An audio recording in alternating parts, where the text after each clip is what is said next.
Ini tips biar dapat raudhah, instant track, atau petir hijau. Yang pertama, berdoa dulu agar Allah mudahkan.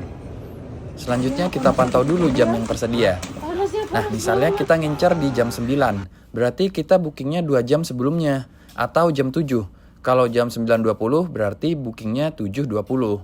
Nah, nanti pas pencet tombol hitam ini harus benar-benar pas di jam 7, atau 7 lewat 1 detik gak masalah. Pilih yang ada tanda petir hijau, tinggal pencet dan accept aja. Kalau berhasil teman-teman bakal dapat barcode kayak gini nih.